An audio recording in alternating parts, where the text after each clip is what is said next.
सोचो अगर कोई रीच पर्सन किसी रेस्टोरेंट में एंट्री करे तो हम कहते हैं प्लीज कम इन सर। लेकिन अगर वही कोई पुअर लुकिंग पर्सन एंट्री करे तो कुछ लोग उसे ऐसे देखते हैं जैसे वो कोई गलत जगह पर आ गया। तो सवाल यह है कि क्या कपड़े और पैसे किसी की वैल्यू बदल सकते हैं? हम सब कहते हैं कि ऑल ह्यूमंस आर इक्वल, लेकिन रियलिटी में हम लोगों को उसके पैसे, क्लोथ्स और स्टेटस से जज कर लेते हैं। एक सिंपल एग्जांपल से समझो, अगर कोई पर्सन एक्सपेंसिव कार से उतरता है तो लोग अज्यूम करते हैं कि ये बहुत ही सक्सेसफुल होगा, इंटेलिजेंट होगा, इंपॉर्टेंट होगा।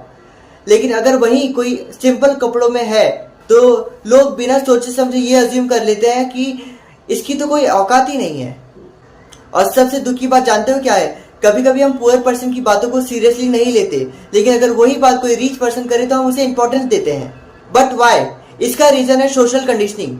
बचपन से हम सक्सेस को पैसा, ब्रांडेड क्लोथ्स, बिग हाउस और लग्जरी लाइफस्टाइल से कनेक्ट करते हैं।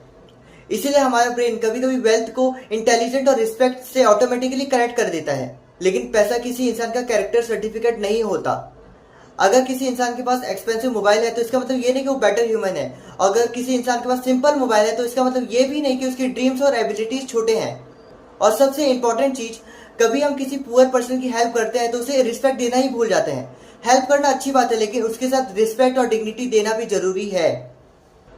बिकॉज पॉवर्टी एक सिचुएशन हो सकती है, लेकिन एक पुअर पर्सन को इंफीरियर समझना हमारी सोच है। तो नेक्स्ट टाइम जब किसी से मिलो तो ये तुरंत मत सोचो कि अरे इसके पास कितना पैसा है, बल्कि ये सोचो कि वो भी हमारी तरह एक इंसान है। बिकॉज अल्टीमेटली पैसा किसी की लाइफस्टाइल को बता सकता है, लेकिन उसके वैल्यूज को नहीं। इंसान की औकात उसके बैंक बैलेंस से नहीं, बल्कि उसके कैरेक्टर और बिहेवियर से होनी चाहिए।